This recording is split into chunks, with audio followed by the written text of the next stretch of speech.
প্রতিদিনের মতন ওই খাবার দিয়ে যায়। আমি প্রতিদিনই পুকুরে, আমার এই পুকুরে আসে লোকজন দেখে যায়, পুকুরও দেখে যায়। কালকে আমি বিকালের পর সন্ধ্যার দিকে আসছি, এখানে 8টা পর্যন্ত ছিলাম। 8টার পরে বাড়ি গেছি, বাড়ি যাওয়ার পরে ওই 10টা পর্যন্ত আমি সিসি ক্যামেরায় চেক দিয়েছিলাম, ওইভাবে তেমন কিছু দেখতে পাইনি।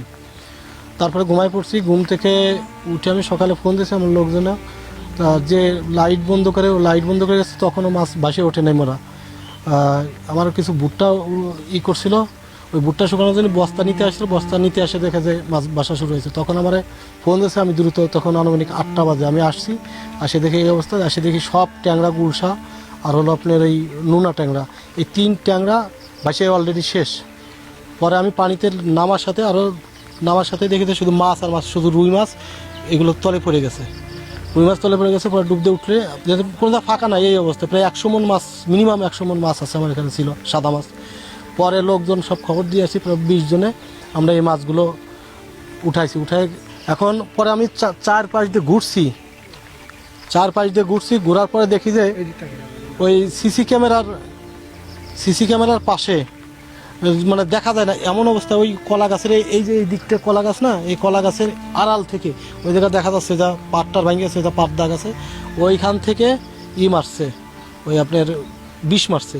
এলএমই সার্টিফাইড বিশ্ব সেরা কপারে তৈরি ওয়ালটন কেবলস, যা আপনার স্থাপনাকে রাখবে সব সময় নিরাপদ।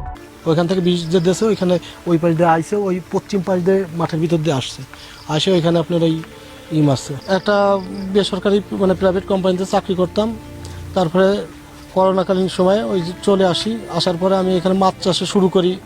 আমাদের বাড়িতে একটা পুরান পুকুর ছিল, ওখান থেকে শুরু করে একটা দিয়ে শুরু করে আস্তে আস্তে বাড়িতে 3টা পুকুর করছিলাম। আর পরে এই অঞ্চলে আসে, এখান থেকে আমার নানা বাড়ির দেশ, এখানে এসে আমি আরও 5টা পুকুর আস্তে আস্তে নিজে করে এখানে লিজ নিয়ে এখানে ব্যবসা করি। তা আল্লাহর রহমতে খাই পরে ভালো ছিলাম, আমার সাথে কারোর এরকম শত্রুতা ছিল না। জানি না কেমনে কি করছে। ব্যাংকের থেকে আমার ব্র্যাক ব্যাংক থেকে এসএমই লোন ছিল, ওইটা এই তো রিসেন্টলি শোধ হয়েছে। আর আপনার বোন, তারপর আত্মীয় স্বজন, এদের কাছ থেকে বড় একটা অ্যামাউন্ট নিয়ে আর কি ব্যবসা করি।